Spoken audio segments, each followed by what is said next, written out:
Amin. Beri kemuliaan buat Tuhan. Sebelum duduk, BFA, my church, my home. BFA, your church, your home. Katakan amin. Apa kabar Bapak Ibu Saudara sekalian? Katakan sehat, kuat, makmur, panjang umur, awet muda, diberkati Tuhan. Katakan amin. Prosper people, I grow, I go, I glorify. Persecuted people, I grow, I go, I glorify. Katakan amin. Silakan duduk. Jadi urutannya nggak seperti biasa, Po. Jadi keluarnya lambat. Keluar ininya. Ya, macet my home-nya misalnya yang terakhir kan. Ini saya bikin yang pertama. Jadi gitu, harus siap. Dibolak-balik. Amin. Ya, seperti biasa katakan, yuk sama-sama. Aku anak kesayangan Bapa. Aku anak yang paling dikasihi Tuhan. Aku kebenaran Bapa dalam Yesus. Dan aku adalah orang yang sudah dibenarkan. Karena imanku kepada Yesus. Katakan amin. Ya. Shalom.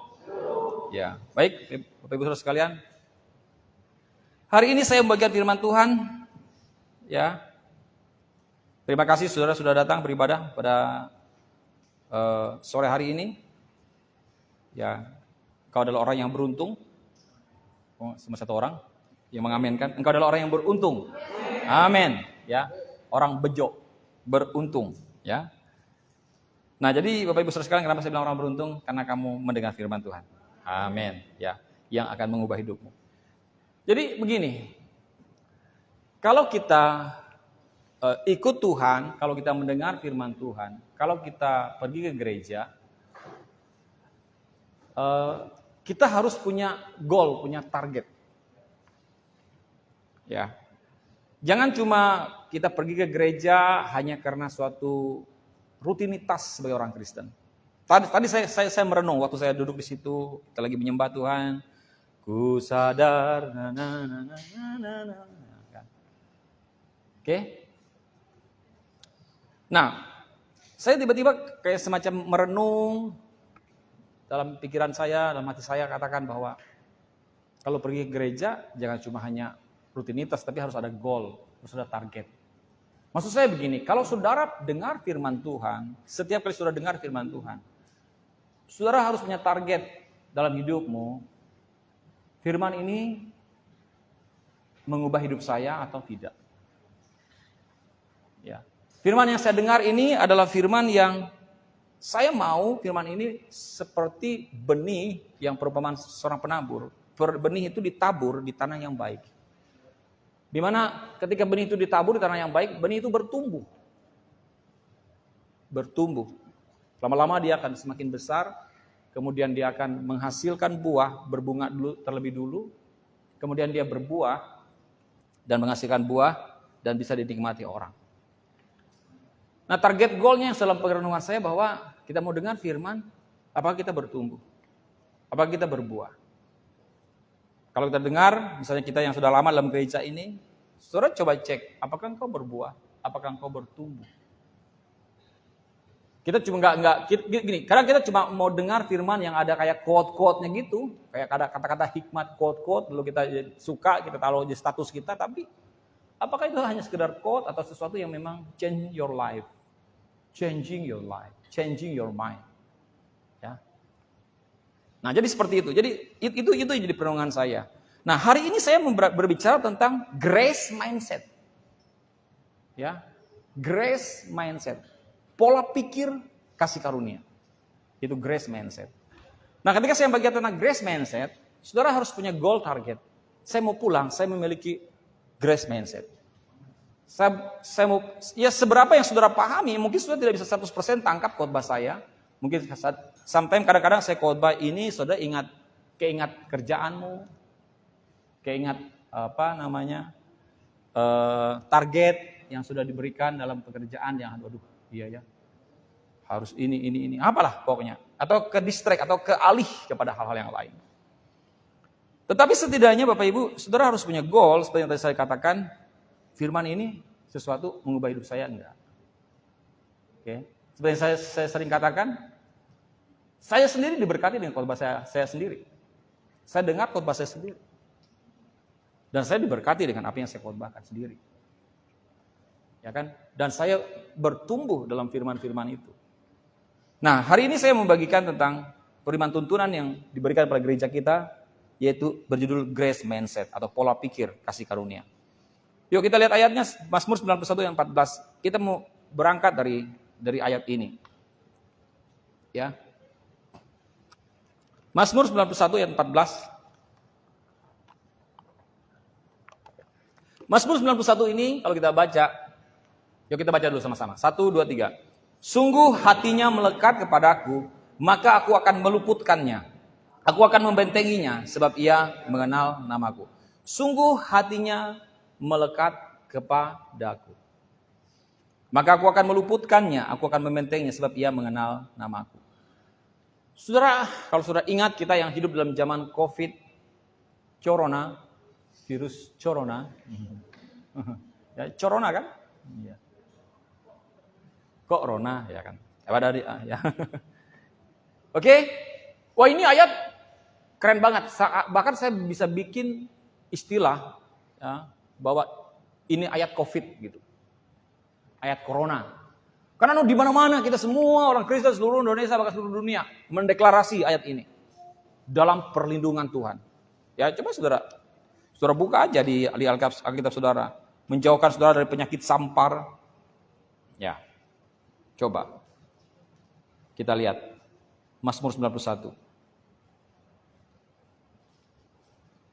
Orang yang duduk dalam lindungan yang maha tinggi ayat 1 dan malam dalam naungan yang maha kuasa akan berkata kepada Tuhan, tempat perlindunganku dan kubu pertahananku adalah Allahku yang kupercayai. Ya. Ayat 3, sungguh dialah yang akan melepaskan engkau dari jerat perangkap burung, dari penyakit sampar yang busuk. Wah. Oke? Dan seterusnya. Saudara bisa baca nanti. Ayat yang ke-5, engkau tak usah takut terhadap kedahsyatan malam, terhadap panah yang terbang di waktu siang, terhadap penyakit sampar yang berjalan di dalam gelap, terhadap penyakit menular yang mengamuk di waktu petang.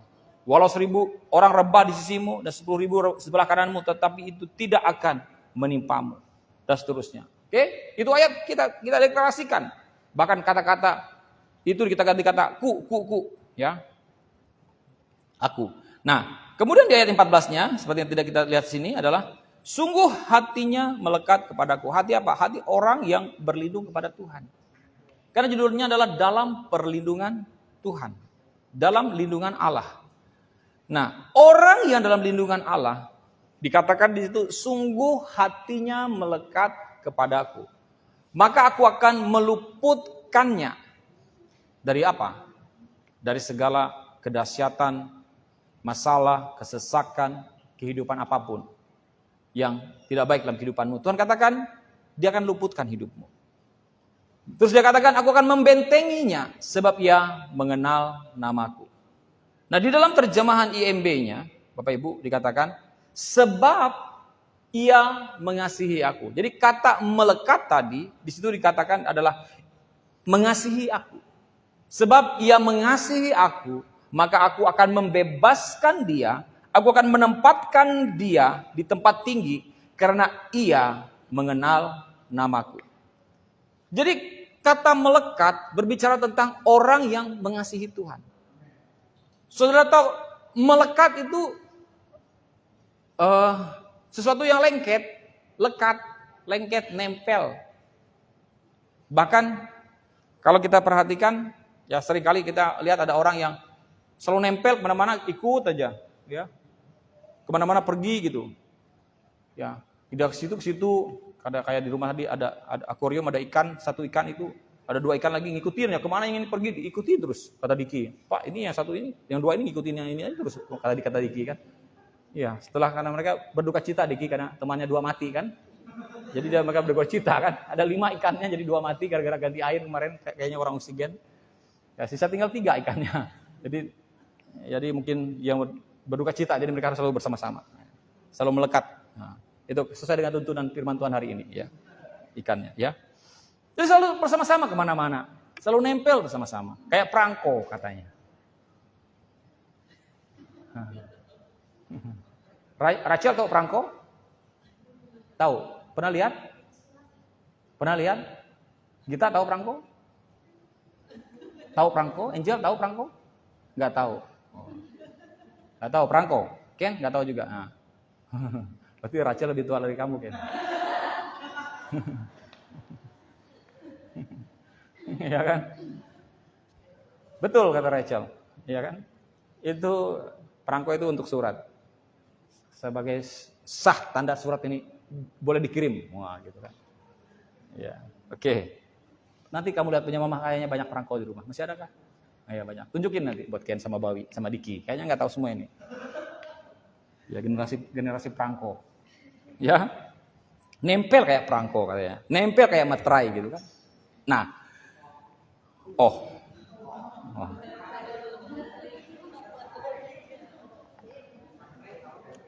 Nah, yang materai tahu, perangko nggak tahu. Ya. Baik, kembali ke sini. Grace mindset. Katakan grace mindset. Oke. Jadi hatinya melekat kepadaku, hati yang melekat kepada Tuhan, itu sama artinya dengan hati yang meresponi kasih Tuhan dengan kasih. Meresponi kasih Tuhan dengan kasih. Ya. Jadi bagaimana maksud daripada meresponi kasih Tuhan dengan kasih? Maksudnya bagaimana? Kita buka firman Tuhan di dalam 1 Yohanes pasal 4 ayat yang ke-19. 1 Yohanes 4 ayat 19. Yuk kita baca sama-sama. 1, 2, 3. Kita mengasihi karena Allah lebih dulu mengasihi kita. Kita mengasihi karena Allah terlebih dulu mengasihi kita. Jadi bagaimana maksud daripada meresponi, hati yang meresponi kasih Tuhan dengan kasih? Adalah orang yang mengalami kasih Tuhan, baru dia bisa mengasihi. Jadi konsep grace mindset, pola pikir mindset hari ini, pola pikir tentang kasih karunia adalah yang kita pahami hari ini, berbicara tentang sesuatu yang bisa kita responi terhadap kasih Tuhan, didahului oleh karena kita sadar akan kasih Tuhan.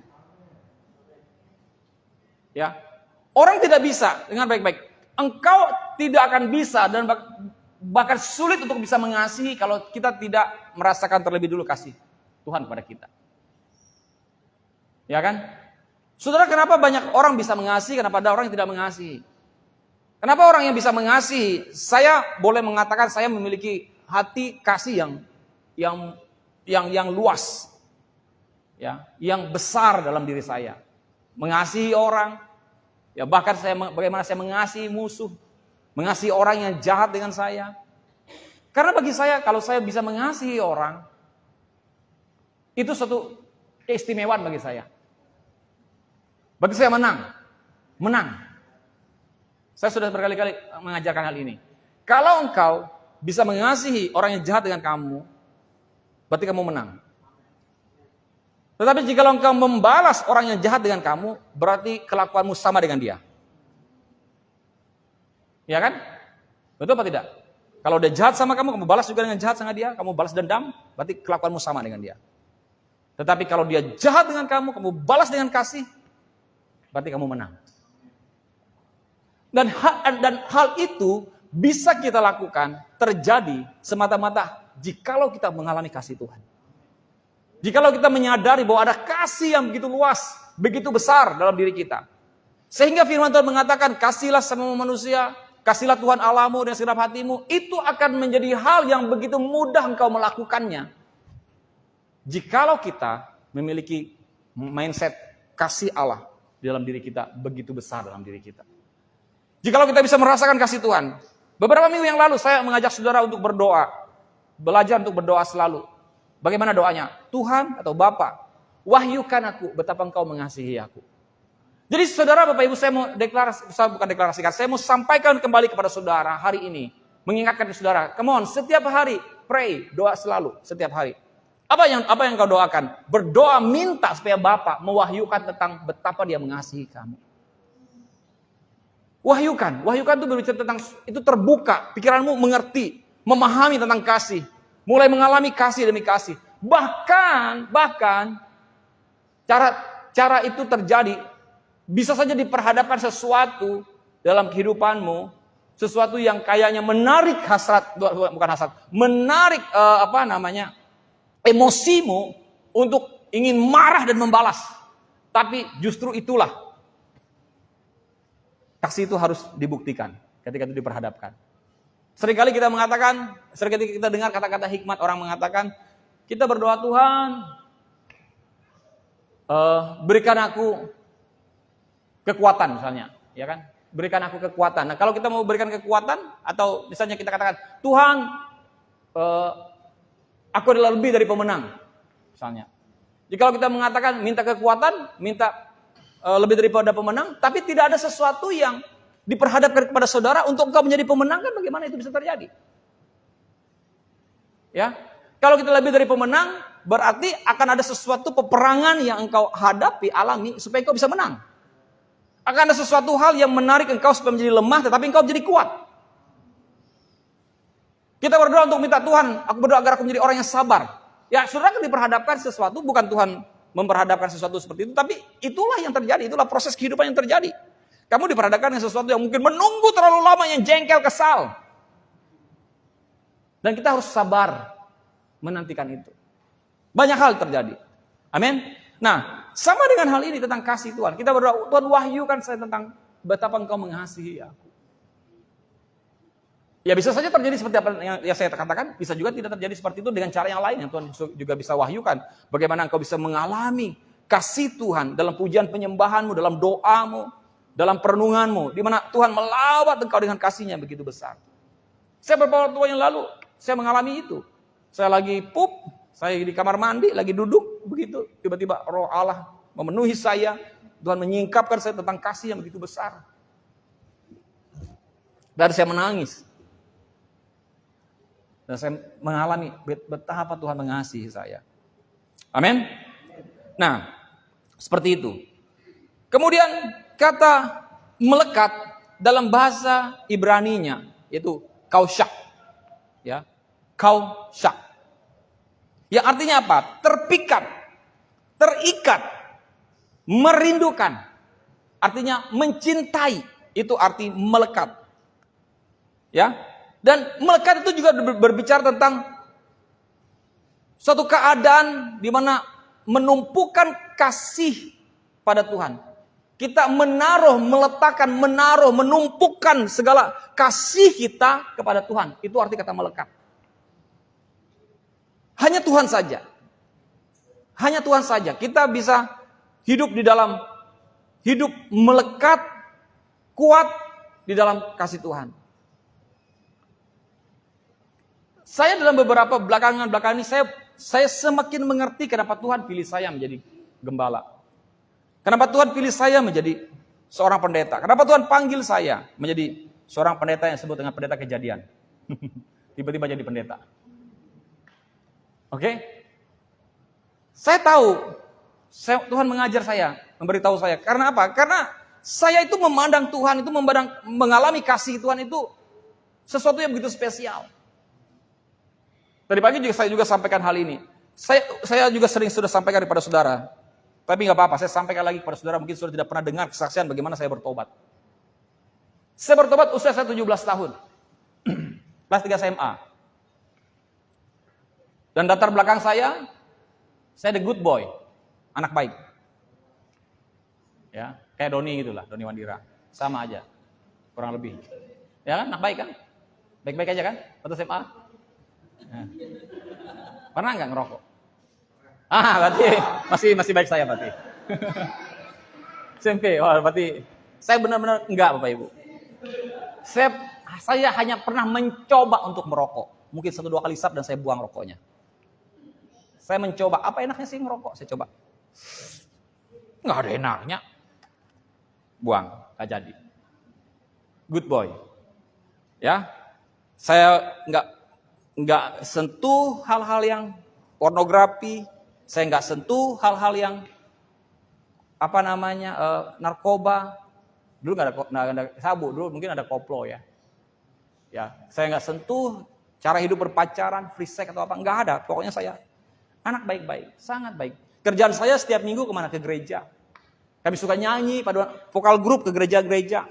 5 orang tim, 1 tim nyanyi. Pindah-pindah gereja nyanyi. Oh haleluya, vokal grup. Itu saya lakukan. Sekolah minggu aktif. Remaja ikut kebaktian remaja pemuda, SPP, SPR. Ya, seksi pelayanan remaja, waktu remaja. SMA, seksi pelayanan pemuda, waktu pemuda. Dan seperti itu. Nah, suatu hari ada KKR besar, bukan KKR besar, ada KKR SMA, anak-anak sekolah. Saya diundang oleh teman, satu teman yang ngajak saya, dan saya datang dalam ibadah itu, dalam KKR itu. Dan di situ saya masih ingat khotbah waktu itu tentang api Roh Kudus. Dan itu ada altar call tantangan untuk maju ke depan, siapa yang mau mengalami Tuhan, mengalami Roh Kudus. Dan saya maju ke depan, saya paling depan. Dan banyak orang di belakang saya menangis, saya dilawat Tuhan jamah saya merasa aliran listrik yang di mana saya kesetrum, rasa setrum, badan saya kayak lengket gitu, kayak keras gitu. Dan saya menangis di jamah Tuhan. Tiba-tiba saya dipenuhi dengan Roh Kudus, saya berbahasa roh, nggak ada yang ajar saya, nggak ada yang bisik-bisik bahasa roh atau ya bahasa roh tuh gini-gini, bakar, nggak ada yang ngomong gitu. Tiba-tiba saya langsung Tuhan lawat saya, mulut saya langsung ngomong bahasa roh. Dan saya dijamah Tuhan begitu luar biasa pada saat itu. Semua doa didoakan semuanya, orang sudah selesai berdoa. Saya masih tersungkur di depan pendeta gitu di sini. Dan saya dibiarkan, gak ada yang boleh sentuh saya. Pendetanya biarkan dia lagi dilawat Tuhan. Dia mengalami Tuhan. Saya tersungkur seperti itu. Bahkan saya sampai, kalau nggak salah saya ingat saya sampai tiarap gitu, saya nangis saja sampai saya puas dengan semuanya itu. Dan waktu saya bersujud berlutut gitu, Tuhan memperlihatkan dirinya dalam suatu penglihatan, ya. Dan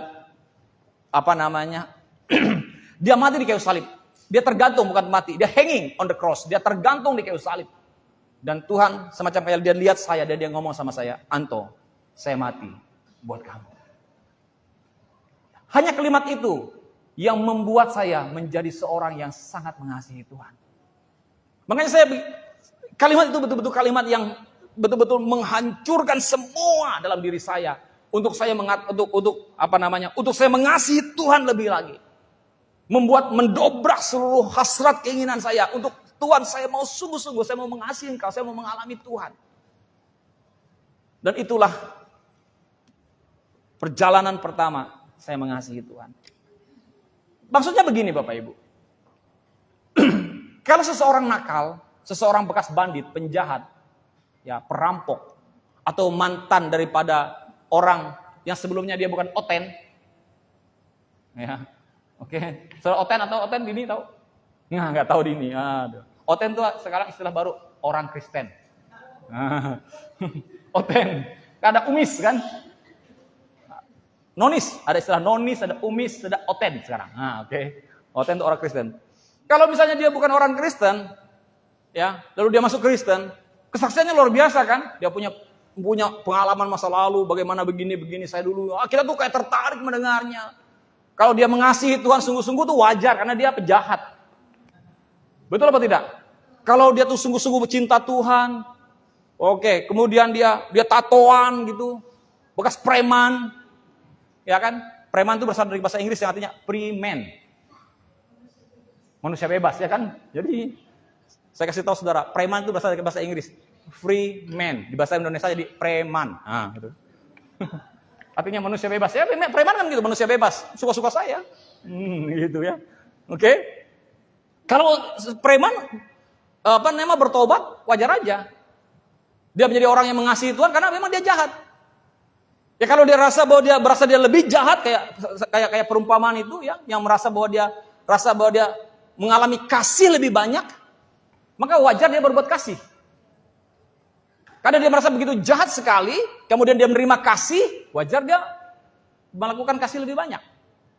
Nah, tetapi saya katakan, hal itu tidak terjadi pada diri saya. Saya bukan orang jahat, tapi the good boy. Tapi kenapa saya bisa mengasihi Tuhan dengan sungguh-sungguh? Saya tahu, saya sangat jelas terkonfirmasi hari ini. Itulah alasan kenapa Tuhan pilih saya. Kenapa Bapak Ibu? Karena semenjak itu, saya betul-betul sangat mengasihi Tuhan. Bahkan saya membayar harganya. Bahkan saya tidak takut untuk kehilangan segala sesuatu. Demi saya menemukan cinta Tuhan. Pengalaman tanggal 8 Oktober tahun 1994. Tahun 1994. Kayaknya Ibu sudah lahir pula. 2 tahun umurmu. 92 kan? Ya 92 ya. Masih ingat pasti. Dini juga 91. 91. Tua setahun dari Pur ya. Sudah 3 tahun. Nah, kamu 3 tahun saya bertobat, lahir baru. Ya, itu mengubah hidup saya. Itu membuat saya lebih sangat mengasihi Tuhan. Nah, kenapa saya saksikan begini Bapak Ibu? Saya mau ajak saudara memberikan suatu pengertian kepada saudara. Seperti tadi saya katakan di awal. Bahwa yuk kita dengar sesuatu. Kalau dengar firman Tuhan, apakah itu sesuatu yang menggugah hidupmu? Yang membuat engkau mempunyai suatu target, goal dalam kehidupanmu. Untuk saya mau mengasihi Tuhan. Apapun keadaannya, apapun peristiwanya. Apapun keadaan, saya tetap mengasihi Tuhan. Saudara ingat waktu saya saksikan ketika ibu saya kena kanker. Ya, istri saya kena kanker. Saya doa seperti itu, sekalipun hal yang buruk terjadi. Saya berdoa, saya berteriak dengan Tuhan. Sekalipun saya ingat saya waktu itu saya berteriak di mobil. Gak tahu rasanya nggak ada ibu Sasa rasanya. Saya sendiri di dalam mobil, saya menangis di dalam mobil. Karena tidak mudah bagi kami untuk menghadapi itu. Ya kita sebagai pemula kan. Memang pemula kan nggak pernah kena kanker kan, ya kan? Itu tidak mudah bagi seseorang kalau kena kanker. Berbagai macam ini kan, pikiran dan berbagai macam. Dan waktu itu saya katakan sama Tuhan, Tuhan sekalipun hal yang buruk terjadi, saya tidak akan berhenti mengasihi Engkau. Saya tidak akan berhenti untuk melayani. Saya tidak akan berhenti untuk memberitakan firman. Dan tidak ada satu apapun peristiwa ini yang mengubah hatiku untuk mengasihi Engkau. Itu yang saya doakan. Jadi saya mau saudara bisa sampai pada titik di mana engkau mempunyai satu keputusan tentang bagaimana mengasihi Tuhan. Kenapa saya bisa mengasihi Tuhan seperti itu? Karena saya sudah mengalami kasih itu.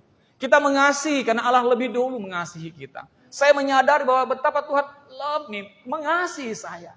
Itu yang membuat kaki saya melangkah. Tidak sulit untuk pergi ke gereja, tidak sulit untuk datang berdoa, tidak sulit untuk melakukan apapun yang terkoneksi dengan firman, dengan Tuhan. Kenapa? Karena saya tahu Tuhan mengasihi saya. Dan dengar baik-baik, Tuhan tidak hanya mengasihi saya, tapi Tuhan juga mengasihi saudara semuanya. Yohanes mengatakan dia adalah murid yang dikasihi Tuhan. Saudara pikir memang Tuhan deklarasikan bahwa Yohanes adalah murid yang mengasihi Tuhan? Tidak. Tuhan Yesus tidak pernah tertulis dalam Alkitab, mendeklarasikan dan mengatakan, Yohanes, engkau adalah murid yang paling kukasihi. Enggak pernah. Tetapi Yohanes yang mendeklarasikan dirinya bahwa aku adalah murid yang dikasihi Tuhan. Aku murid yang paling dikasihi. Dan itu tertulis. Artinya apa? Bapak Ibu saudara sekalian, kita ini adalah anak-anak yang paling dikasihinya. Sekarang bagaimana kita melihatnya, menyadarinya, meresponi dirimu, apakah kita ini betul orang yang dikasihi atau tidak dikasihi? Tapi saya pastikan, berani jamin kepada saudara, kita semua. Karena itu adalah Tuhan sendiri yang mengatakan. Yohanes 3 ayat 16. Karena dia sendiri yang mengatakan hal itu. Yohanes 3 ayat 16. Sama-sama kita baca. 1, 2, 3. Karena begitu besar kasih Allah akan dunia ini, sehingga telah mengaruniakan anaknya yang tunggal, supaya setiap orang yang percaya kepadanya tidak binasa, melainkan beroleh hidup yang kekal. Dia mengatakan, karena begitu besar kasih Allah akan dunia ini. Saudara perhatikan kata begitu besar. Kalau sudah begitu besar itu nggak ada lagi. Berarti sangat besar. Begitu besar. Kepada dunia ini. Siapa dunia ini? Saudara dan saya. Kepada setiap orang. Tidak cuma Kristen. Tidak cuma orang Kristen. Tapi semua agama. Semua manusia. Every people. Semua orang. Tuhan mengasihi mereka. Tapi masalahnya adalah, apakah kita ini adalah orang-orang yang meresponi kasih itu? Apakah kita ini adalah orang-orang yang menyadari betapa Tuhan mengasihi kita? Apakah kita memiliki suatu pewahyuan rema tentang bagaimana Tuhan mengasihi kita? Nah, ketika kita menerima akan pengertian betapa Tuhan mengasihi kita, itu akan mempermudah hubungan kita dengan orang lain. Itu akan mengubah cara mindset kita melihat, memandang orang lain. Sehingga bahkan musuh-musuh kita pun agar kita bisa kasihi. Kita akan bisa mengasihi mereka. Orang yang jahat dengan kita pun kita akan mengasihi mereka. Ya mungkin kita bisa berpendapat tentang mereka. Oh mereka begini-begini. Tetapi jauh daripada pendapat kita. Kita tahu bahwa kita harus punya kasih terhadap mereka. Coba saudara bayangkan. Seandainya semua orang dalam dunia ini punya kasih. Apakah saudara akan melihat penjahat di dalam dunia ini? Tidak ada penjahat. Tidak ada kejahatan. Ya kan? Kenapa orang bisa jahat? Berarti dia tidak punya kasih. Dia tega bikin jahat sama orang lain. Dia tega membegal orang lain. Dia tega membunuh. Dia tega mencuri. Dia tega merusak. Dia tega memperkosa. Kenapa orang lakukan semua itu? Karena dia tidak punya kasih dalam hatinya. Coba seandainya kita punya kasih, maka tidak akan ada kejahatan satu dengan yang lain. Amin. Nah inilah yang kita pelajari menjadi orang Kristen. Inilah beruntungnya kita menjadi orang Kristen. Karena apa? Karena kita bisa memiliki kasih. Ingat baik-baik. Jikalau kita mengasihi orang lain, bukan berarti kita lemah. Justru kita kuat. Saya tadi sudah dikatakan di awal. Jikalau orang jahat sama kita, dan kita balas dengan kejahatan, itu bukan menunjukkan bahwa kita kuat. Tapi menunjukkan bahwa kita sama dengan mereka. Tapi jika orang jahat dengan kita, tapi kita balas dengan kasih, itu justru menunjukkan bahwa kita kuat. Kita tidak melakukan seperti apa yang mereka perbuat. Artinya apa? Kalau mereka makan tai, kita jangan ikut makan tai. Nah, itu aja. Halo? Iya kan? Maksudnya dia jahat, kita bikin jahat, sama aja istilah kita dulu bilang itu. Ya maksudnya kalau orang makan tai, masa kita makan tai juga gitu kan? Itu hanya istilah aja.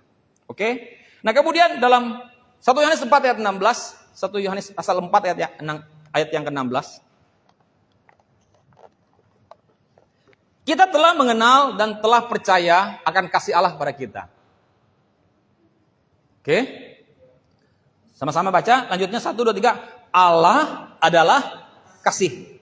Dan barang siapa tetap berada di dalam kasih, ia tetap berada di dalam Allah. Dan Allah di dalam dia. Jadi untuk memastikan bahwa kamu di dalam Allah dan Allah di dalam kamu adalah adanya kasih. Oke? Saya ulang. Allah adalah kasih. Jadi kasih itu, dengar baik-baik. Kasih itu bukan sifat Allah. Kasih itu bukan karakter Allah. Kasih itu adalah Allah itu sendiri. Saudara mengerti maksud saya? Jadi kalau selama ini kita mengatakan, oh Allah itu punya sifat kasih. Allah itu punya karakter adalah mengasihi. No. Allah adalah kasih. Katakan amin. Jikalau 1 menit saja Allah tidak mengasihi kamu, maka dia berhenti menjadi Allah. Kalau 1 menit saja Tuhan tidak mengasihi saudara, berarti dia berhenti untuk menjadi Tuhan. Jangan 1 menit, 1 detik. Kalau 1 detik saja Tuhan tidak mengasihi kamu, dia berhenti menjadi Tuhan.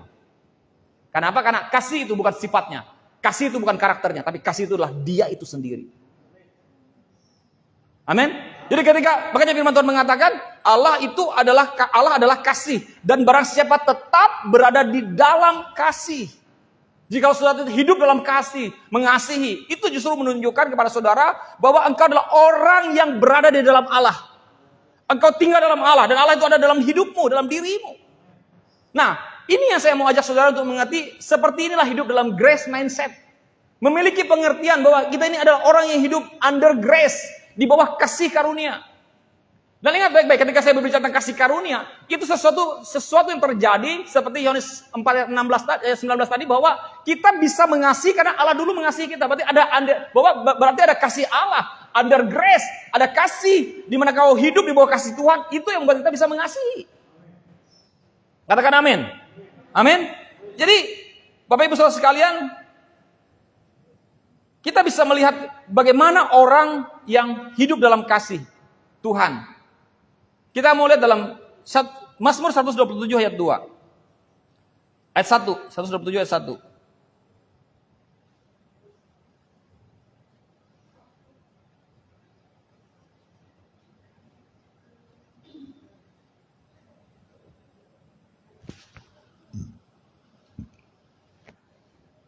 Ya.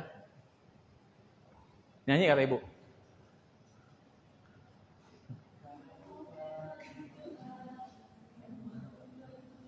kota, sialah usahamu. Ya, nah ini lagunya ya. Ini ayatnya maksud saya. Nyanyikan ziarah Salomo. Jikalau bukan Tuhan yang membangun rumah, sia-sialah usaha orang yang membangunnya. Jikalau bukan Tuhan yang mengawal kota, sia-sialah pengawal berjaga-jaga. Lagu tadi gimana sih lagunya? Saya lupa. Jikalau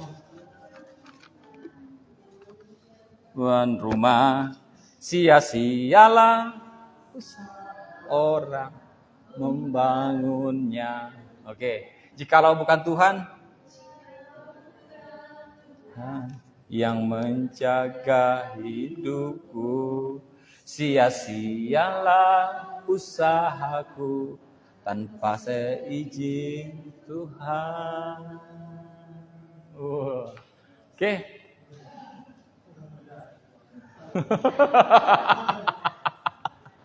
Amin, yes. Jadi saudara perhatikan ayat firman Tuhannya bahwa kembali ke tadi ayat tadi.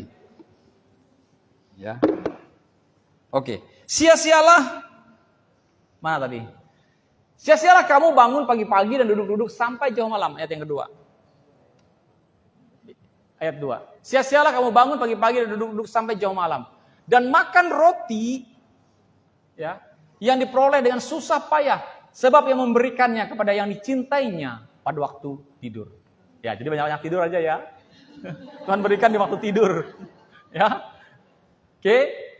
Jadi tidur aja supaya Tuhan memberikan kepada kamu yang dicintai. Tapi kamu dicintai Tuhan enggak? Yakin enggak kamu orang yang dicintai Tuhan? Kalau enggak yakin, percuma tidurmu, sia-sia tidurmu. Ya.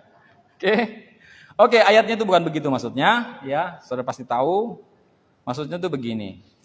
Ya. Bahwa engkau tidak perlu membanting tulang dan memeras keringat. Ini ayat grace, ayat yang bicara tentang kasih karunia. Ya. Jadi maksudnya begini. Ayat 2 FAYH ini di dalam terjemahan FAYH mengatakan seperti ini. Engkau tidak perlu membanting tulang dan memeras keringat dari pagi buta sampai larut malam karena takut kelaparan. Sesungguhnya Allah ingin agar orang-orang yang dikasihinya mendapat istirahat yang layak. Agar orang-orang yang dikasihinya mendapat istirahat yang layak. Istirahat yang layak jangan rest. Orang rest itu berserah. Mendapatkan hidup dalam berserah, surrender sepenuhnya kepada Tuhan. Dan dalam terjemahan TB mengatakan dia menyediakannya, memberikannya kepada orang yang dicintainya. Waktu mereka rest. Bukan waktu mereka tidur. Ya tidur juga bagian daripada rest maksudnya. Oke, mengerti? Jadi Tuhan sediakan. Ada orang yang berusaha keras, kerja keras. Membanting tulang. Tulang dibanting-banting. Ya. Oke. Nah tapi firman Tuhan mengatakan mereka bekerja keras, mereka membanting tulang, memeras keringat dari pagi buta sampai larut malam karena mereka takut kelaparan. Sesungguhnya firman Tuhan mengatakan bahwa Tuhan memberikan semuanya itu bagi orang yang dikasihinya. Dia memberikan kepada orang yang dikasihinya pada waktu mereka berserah kepadanya. Amin. Jadi Tuhan memberikan semuanya itu kepada orang yang berserah kepadanya. Saya dalam satu minggu ini saya dapatkan rema tentang satu minggu ini saya terus berdoa tentang surrender, berserah. Sampai saya berdoa, Tuhan ajar saya untuk bisa berserah. Bagaimana saya berserah? Bagaimana saya sudah jadi pendeta, sudah lama jadi pendeta. Ya, saya sudah ganti-ganti kartu pendeta udah berkali-kali. Ya, kartu karena habis bisa berlakunya. Ya, oke. Tapi saya juga masih berdoa, Tuhan ajar saya bagaimana caranya berserah. Dalam satu versi yang saya tahu bahwa setiap firman itu dia bertumbuh. Ada pengertian yang lain. Dan saya rasa bahwa cara saya berserah masih belum sampai pada titik di mana seharusnya saya harus berserah. Ya, makanya saya waktu saya dapatkan firman ini tentang bagaimana berserah kepada Tuhan, dia memberikan kepada orang yang dikasihinya pada waktu mereka berserah. Jadi serahkan semuanya. Makanya kita belajar dari firman Tuhan under grace.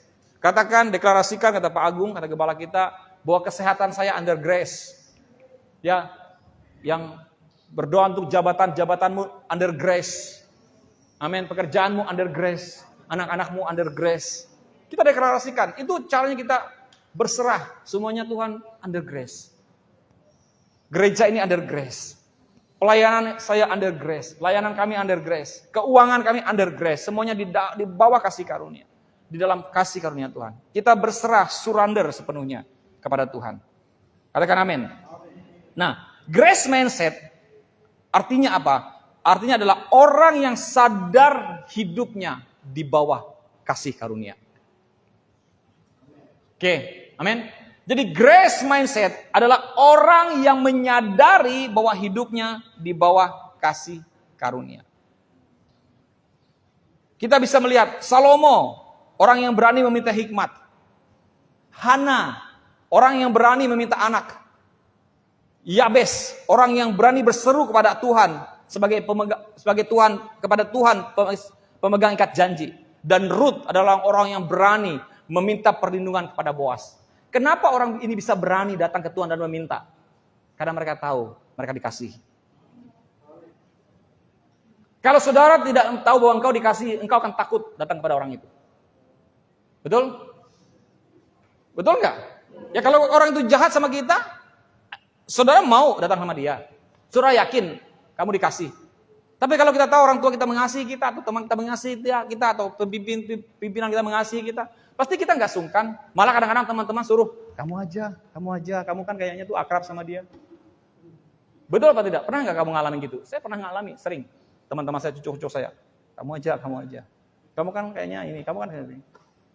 Itu menunjukkan bahwa ada suatu hubungan yang berbeda antara kita dengan seseorang ini. Kenapa kita disuruh? Karena orang tahu bahwa kita itu adalah orang yang dikasihi. Karena kita punya hubungan dekat. Karena kita melekat. Oke? Saudara, tadi pagi saya katakan, Hana, sudah tahu Hana? Sudah kenal dia? Kenal? Ya, Hana, saya kenal dia, ada di Palangkaraya. Ada kelas saya waktu SMA. Ya. Ya. Kenal juga Hana, teman istri dari teman saya di kantor, ada namanya Hana. Ya. Nah, Hana ini Bapak Ibu Saudara sekalian, dia itu meminta anak. Betul tidak? Dia minta anak. Siapa yang dia minta? Anak.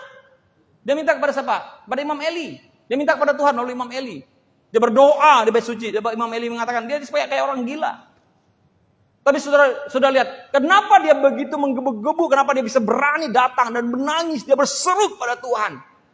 Ya, dalam keadaan yang terpuruk seperti itu untuk minta anak. Karena sebelumnya Hana mengalami apa? Dia pahit. Dia kayak semacam dibully ya. Karena dia mandul, karena dia nggak punya anak. Siapa nama istri? Penina kalau nggak salah ya. Nama suaminya Elkana. Ya, semuanya Hana juga. Ya. Jadi Elkana punya dua istri yang namanya Penina dan Hana. Ya. Jadi Penina ini membuli dia karena dia nggak punya anak. Dan dia datang kepada Tuhan, dia menangis. Dia berseru pada Tuhan. Dia minta anak, perhatikan. Tapi Tuhan kasih dia nabi. Sudah tahu siapa nama anaknya? Samuel. Dia hanya minta anak. Tetapi Tuhan kasih dia nabi. Dan Daud adalah orang yang orang yang di perjanjian lama. Orang yang hidup di masa perjanjian lama. Ya, yang hidup di bawah hukum Taurat, tetapi memiliki pola pikir perjanjian baru. Itu Daud. Ya. Samuel datang ke Bethlehem, Bapak Ibu Saudara sekalian. Apa tujuan Samuel datang ke Bethlehem? Samuel datang ke Bethlehem tujuannya tidak lain dan tidak bukan. Dia hanya apa? Dia datang untuk mengurapi Daud menjadi raja. Amin. Dia ujuk-ujuk datang ke Bethlehem dan dia mengurapi Daud menjadi raja. Kalau sudah perhatikan riwayat Daud, ketika saya bicara tentang Daud, ya, yang diurapi oleh Samuel, Daud yang banyak menulis tentang apa dalam Alkitab, dalam apa namanya kitab Mazmur, kata-kata kalimat-kalimat yang jikalau kita pakai hari ini, kayaknya kita tuh sudah kehabisan kalimat untuk bisa mengungkapkan perasaan kita. Karena semuanya sudah diambil oleh Daud. Semuanya dipakai oleh Daud. Bahkan Daud adalah orang yang bisa memakai di saat dia marah, di saat dia jengkel, di saat dia kesal, di saat dia pahit. Dia masih bisa mengungkapkan kalimat-kalimat yang penuh dengan kalimat yang manis. Dia tahu bahwa dia dikasihi. Dia punya kesempatan untuk bunuh Saul yang jahat dengan dia. Tapi karena dia tahu bahwa Saul adalah ayah mertuanya. Dia punya kasih yang begitu besar kepada Saul. Dia tidak membunuh Saul. Pada suatu saat Saul sedang pup di suatu tempat di dalam goa. Dia sembunyi-sembunyi, dia potong ujung jubah. Puncak jubah daripada Saul. Dia membuktikan bahwa kalaupun dia bisa bunuh Saul, dia akan bunuh Saul saat itu. Tetapi dia tidak melakukan untuk membunuh Saul. Padahal itu dalam masa di mana dia dikejar-kejar oleh Saul untuk membunuh dia, tapi dia tidak melakukannya. Kenapa dia bisa buat itu? Karena dia mengasihi Saul. Karena ada kasih Bapa yang begitu besar dalam kehidupannya. Sama dengan yang tadi saya katakan, Bapak Ibu. Saya merasa mengcompare diri saya seperti Saul. Seperti Daud maksud saya. Saya mengcompare diri saya seperti Daud. Kenapa? Daud anak baik, the good boy. Gak ada kejahatan yang dilakukan, dia mengembalakan kambing domba. Tapi kenapa dia bisa menulis banyak hal dalam Alkitab tentang bagaimana kasihnya kepada Tuhan, bagaimana pengalaman-pengalaman dengan Tuhan. Ya. Seperti yang tadi kita nyanyikan tadi, sia-sialah semuanya itu. Dia katakan nyanyikan semua dengan nyanyian Mazmur. Kenapa dia bisa lakukan? Karena dia mengalami kasih Tuhan. Amin. Daud itu, siapa Daud? Dia anak yang terbiasa tertolak di rumahnya. Bahkan dalam referensi yang lain, orang mengatakan Daud itu bukan anak kandung daripada ayahnya Isai. Ayahnya Isai kan? Ayah Daud. Kenapa dia bisa dibuat seperti itu? Karena dia itu selalu di padang pengembalaan. Dan dia kayaknya punya rumah sendiri di sana. Ya kan, dia tinggal di sana. Karena dia tuh semacam dikucilkan, ya, tertolak dari rumahnya. Itu Daud. Dan dia seperti tidak dianggap. Tetapi perhatikan. Sekalipun Daud ditolak, bahkan Daud itu adalah orang yang tidak memenuhi syarat untuk jadi tentara. Anak orang miskin. Tetapi Tuhan memilih dia. Dan bahkan namanya adalah beloved, yang dikasihi. Arti dari nama David adalah beloved, yang dikasihi, yang dicintai. Kalau Tuhan memilih seseorang, dia tidak butuh kurikulum vitae. Kalau Tuhan mau memakai engkau, dia tidak perlu riwayat hidupmu. Tidak perlu S1, S2, S3, S-teler, S-kelo, S-campur, S-asesmu. Enggak perlu. Yang dia perlu hanya kasihmu. Kesadaranmu betapa engkau dikasihi olehnya. Amin. Kalau Tuhan mau pakai saudara, dia tidak butuh riwayat hidupmu. Yang dia butuh, dia perlukan hanya engkau mau sungguh-sungguh mengasihi dia. Amin. Kita baca kitab Mazmur, coba kita lihat semua kalimat yang mau kita ucapkan ya ke Tuhan sudah diambil oleh Daud. Semua sudah diambil Daud. Gelar Daud sebagai pemazmur yang disenangi. Amin. Nah, itu Daud. Saya sampai kepada pengertian tentang Daud. Daud penuh dengan perenungan. Dia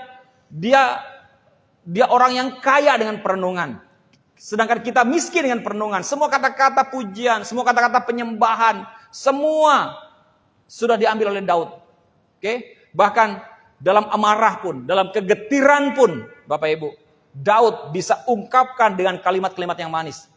Dia seperti orang yang ada dalam perjanjian lama, hidup di bawah hukum Taurat, tetapi mendapatkan pewahyuan tentang perjanjian baru, hidup dalam kasih karunia.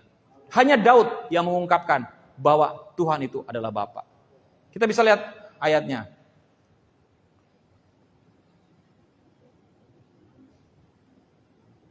Kita lihat ayatnya di dalam, sebentar, saya cari ayatnya.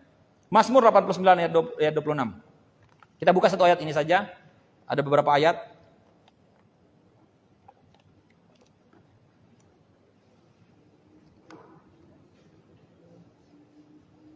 Sudah? Kita baca sama-sama. 1, 2, 3.